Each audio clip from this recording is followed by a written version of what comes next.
और आज एक और बड़ी खास बात हुई। आज मायावती ने उत्तर प्रदेश में बीएसपी की हार पर एक चिट्ठी लिखकर अपना स्पष्टीकरण दिया है और ये चिट्ठी बड़ी दिलचस्प है। आज ये प्रेस विज्ञप्ति है जो उन्होंने आज लिखी है। और आपको याद होगा कल हमने आपको कहा था कि इस बार की जो सबसे बड़ी बात है चुनाव की वो ये है कि मायावती एक सीट तक सिमट गई है।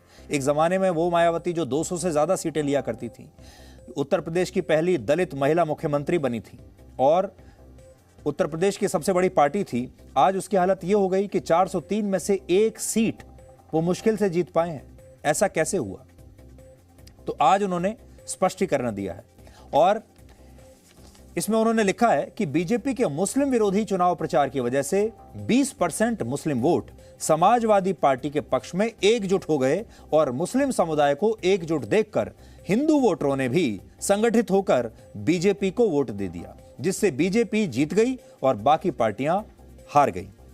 चिट्ठी तो काफी लंबी चौड़ी है, मैं कुछ लाइन आपको पढ़कर बताता हूं। वो लिख रही हैं, भाजपा के अति आक्रामक मुस्लिम विरोधी चुनाव प्रचार से मुस्लिम समाज ने एक तरफा तौर पर समाजवादी पार्टी को ही अपना वोट दे दिया तथा इससे फिर बाकी भाजपा विरोधी हिंदू लोग भी बसपा में नहीं आए।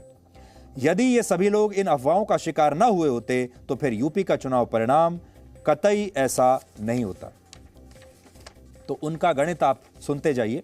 फिर वो कह रही हैं, इस बार चुनाव में मुसलमानों का वोट एक तरफा समाजवादी पार्टी की ओर जाता देख दलित वर्ग में से मेरे खुद के समाज को छोड़कर बाकी सभी हिंदू समाज ने समाजवादी पार्टी के रहे गुंडा माफिया आतंकी व भ्रष्ट राज को याद करके तथा ये सोचकर कि कहीं हिंदुओं का वोट बंटने में समाजवादी पार्टी सत्ता में वापस ना आ जाए, इसके डर से उन्होंने बीजेपी को अंदर ही अंदर वोट ट्रांसफर कर दिया और बीजेपी को अपना वोट दे दिया। तो वो दो बातें कहना चाह रही हैं। एक तो वो ये कह रही हैं कि उनकी पार्टी खत्म नहीं हुई है, इस बार समीकरण ऐसे बन गए कि उनकी पार्टी को वोट नहीं मिले। लेकिन दूसरी बात जो बीजेपी को वो सुनाना चाहती हैं वो ये है कि बीजेपी को बता रही हैं कि आप मेरी वजह से जीते हो, मैंने मेरा सारा वोट जो है आपको ट्रांसफर कर दिया, उसकी वजह से आप जीते हो। और वो चाहते हैं कि बीजेपी उनका सम्मान करे और बीजेपी उनका एहसान माने। हो सकता है चुनाव से पहले दोनों के बीच में कोई डील भी हो गई हो और डील ये रही हो कि मायावती अपना पूरा वोट बैंक बीजेपी को शिफ्ट कर देंगी और इस बार चुनाव में सक्रिय नहीं रहेंगी। और आपने देखा होगा इस बार वो चुनाव में सक्रिय थी भी नहीं। लेकिन जब काम पूरा हो गया तो मायावती ये बताने की कोशिश कर रही है इस चिट्ठी के जरिए कि मैंने मेरा काम बखूबी किया है और मेरा सारा वोट ट्रांसफर हुआ है बीजेपी को। अब बीजेपी को यह देखना है कि वो इस बात को मानते हैं कि उन्हें बीएसपी से फायदा हुआ है या नहीं। तो वो बार बार हिंदू और मुस्लिम समाज की बात कर रही हैं। वो कह रही हैं कि कुल मिलाकर मुस्लिम समाज बीएसपी के साथ तो लगा रहा किंतु उनका पूरा वोट सपा की तरफ शिफ्ट कर गया और इनके इस गलत फैसले से बसपा को बड़ा भारी नुकसान हुआ है कि बीएसपी समर्थक अपर कास्ट और ओबीसी समाज की विभिन्न जातियां भी, उनमें भी यह डर फैल गया कि सपा के सत्ता में आने से दोबारा यहां जंगल राज आ जाएगा और फिर ये सारे लोग भी भाजपा की तरफ चले गए।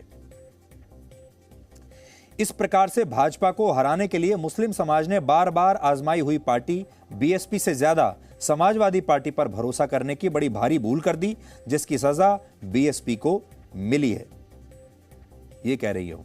तो इससे आप समझ गए होंगे और इससे आप ये भी समझ गए होंगे कि जब प्रधानमंत्री मोदी कल कह रहे थे कि ये नए जमाने का चुनाव है, हम भी आपको कह रहे थे कि ये नए जमाने का, नए भारत का चुनाव है और धीरे धीरे हमें उस ओर बढ़ना होगा जब जातियों के आधार पर और धर्म के आधार पर लोग वोट न डालें, विकास के आधार पर डालें, मुद्दों के आधार पर डालें।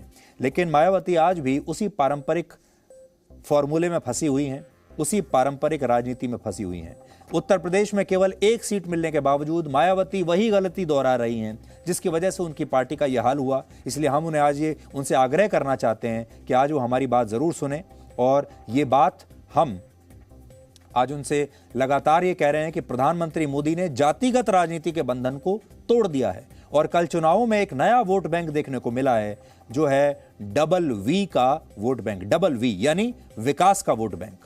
लेकिन मायावती अब भी विकास और दूसरे मुद्दों को छोड़कर जातियों के वोट बैंक को अपनी हार के लिए दोषी मान रही है। Presenting B News app, available on Google Play and App Store. Download it now.